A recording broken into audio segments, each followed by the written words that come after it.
channel, Hetek World.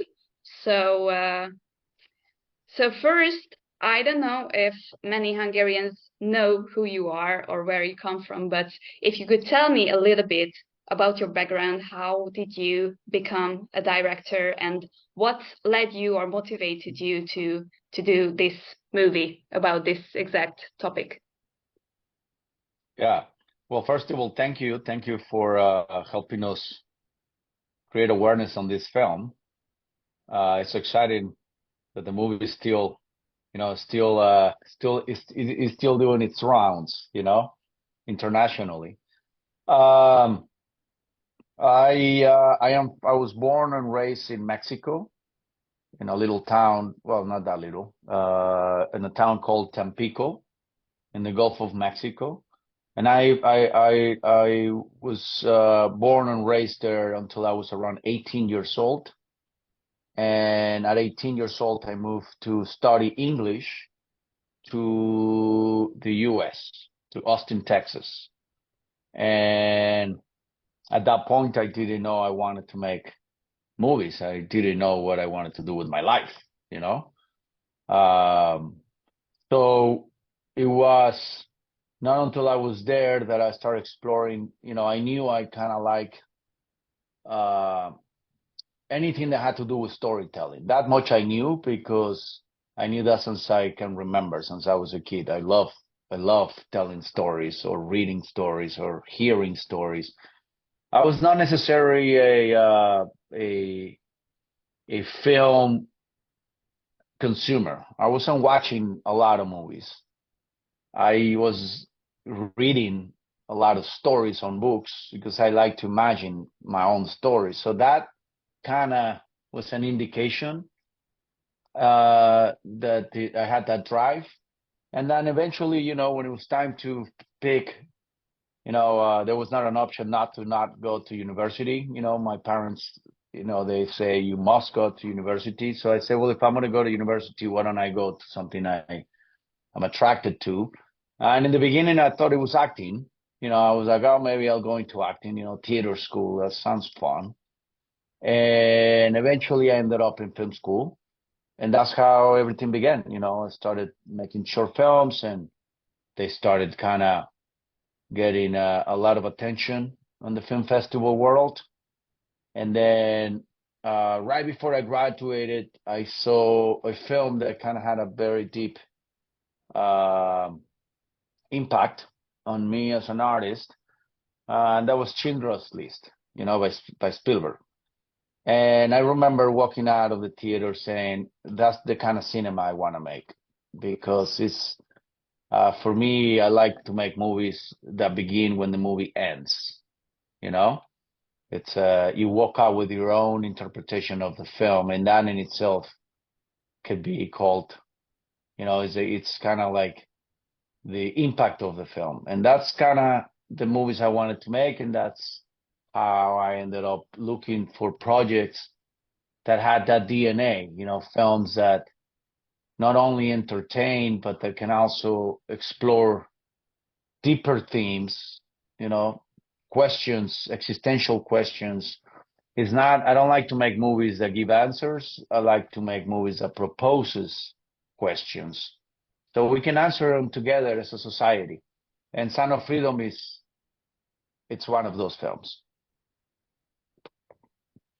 So, how did it exactly happen that you found this story and started the process? So, how did it find you, or did did you look for it and stumble upon it?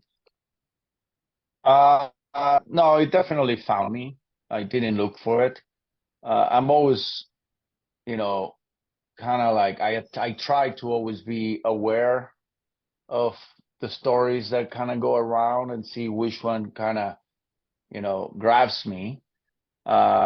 Which is a dangerous thing to do because you may end up with too many stories. And, it's like which one are you gonna focus on? In this case, it was like that. I was already writing something else, and um, I saw a little news report on this subject matter, and it grabbed me. and he would not let me go. I attempted, not just myself, the group of friends and family, they were kind of discouraging me not to go into diving into this theme because it's a little too dark, and also it's not the most commercial kind of film, so it's not good for business. So many challenges, but the calling was a little stronger than all those challenges and all those concerns and all those fears that eventually I ended up just diving in fully and just started writing the film with my co-writer Rod Barr, and I thought we were just going to write a screenplay and the movie was never going to get made. But then eventually there was this synergy between, in a collective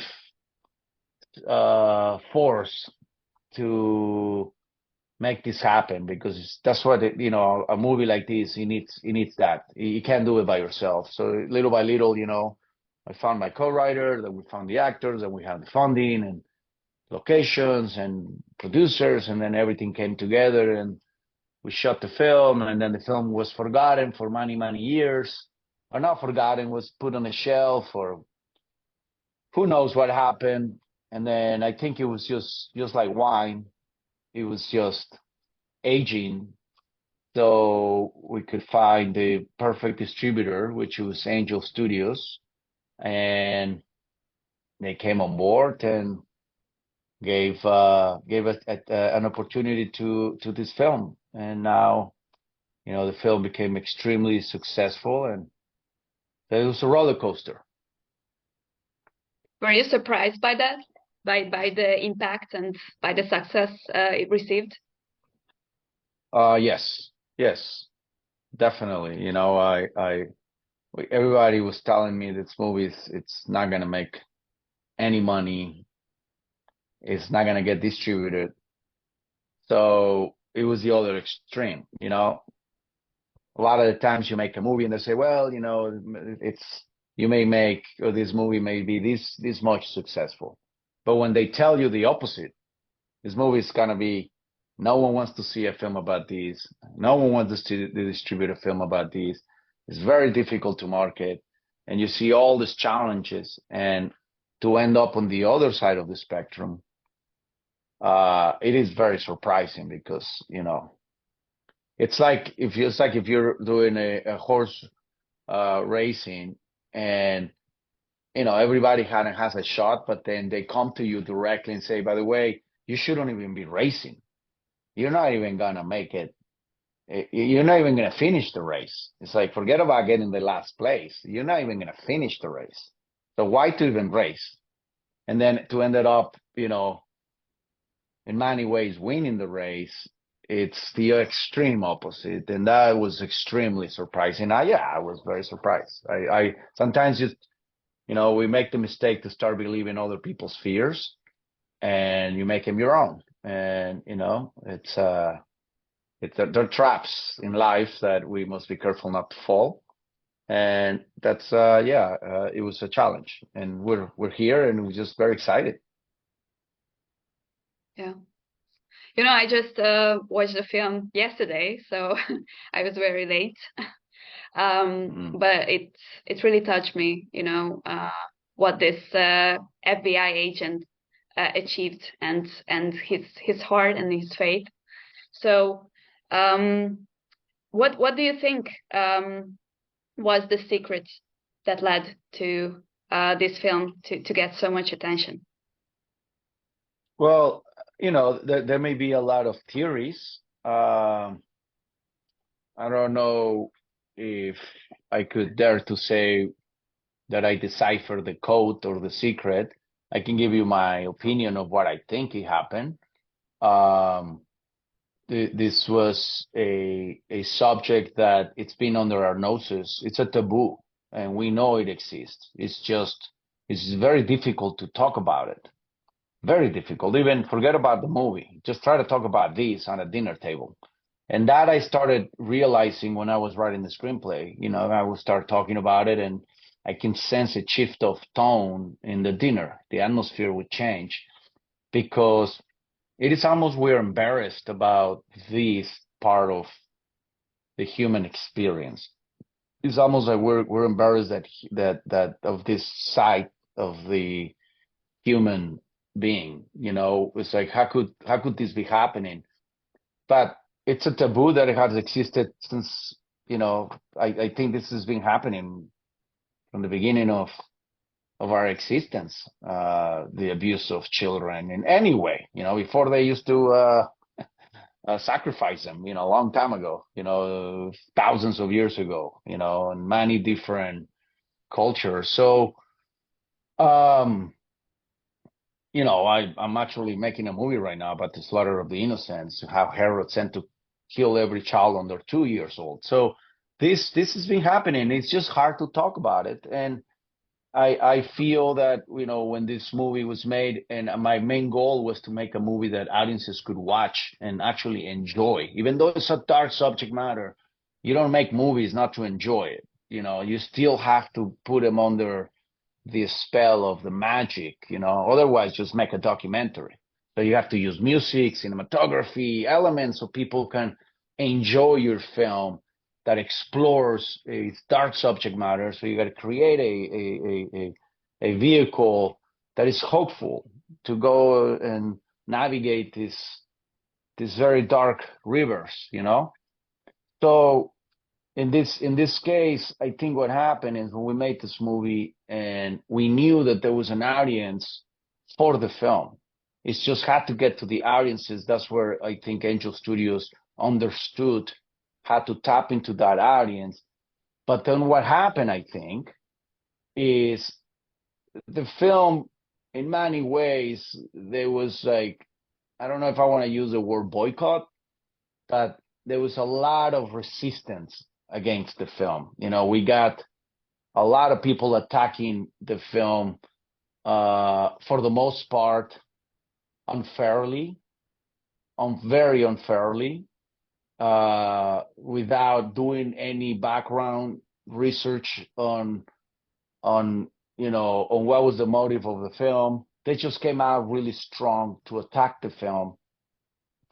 And I think that backfired because the people that had already seen the film by then came out and defended the film. And when the audience defends a film, that creates a massive, viral reaction. And that's what I think it happened. And that's my opinion. It's not a fact. I always like to separate opinions from facts. This is purely my opinion. I don't know the facts. I'm not an expert into what makes a movie successful, but from my point of view, I did see the audience defending this film dramatically, and I did continuing to see many. No, I don't want to generalize, but a lot of the media coming in really strong, attacking the film, and I do think that created this energy for people to come see the film. What was it like for you to meet Tim Ballard and talk to him in person? I mean, in the beginning, I would just wanted to meet him to get more. He was an expert. He's an expert, and I wanted to meet him to download more information about the subject matter. And then when I met him, I realized, because at that point I was already writing the movie. It was based on fiction. And when I met him, I realized that his story was better than my fiction. And that's when we changed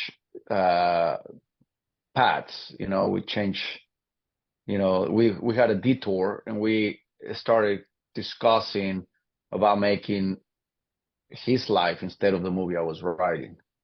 And after a little bit of talks and, the negotiations and all of that, then we end up writing his life, and I ended up spending a lot of time with him, getting to know the subject matter, getting to know, his life, the sacrifices that he had to do. He had to leave his family, his job, his security, his financial stability, and go into other countries to rescue children. To me, that was the biggest and most admirable thing that that he did. Yeah. What are you planning next? I'm sure that you have many ideas for upcoming movies. Yeah, I have a movie Yeah. coming out. I have a movie coming out on March 8th. It's a beautiful film about the power of the voice of woman. It's a movie that shows, the power of the immigrant and how one person can literally change the world. And in this case, it was a woman that came to America when women had no voice. This is on the late 1800s, and she revolutionized New York and made, created one of the biggest empires of hope that the world had ever seen. So that movie is coming out on March 8th, which is International Women's Day. And then I'm starting pre-production on another film, which is about the slaughter of the innocents, when Herod sent to kill every child under 2 years old in Judea. And that's where we are. So it will be a biblical film about that period where Jesus was born. It will be a biblical film in the sense that, it was written on the Bible, but it's also a historical film because Yes. historically it happened. Herod did send to kill every child under 2. I've been working a lot with Jewish historians from Israel directly, and we're tackling from both angles.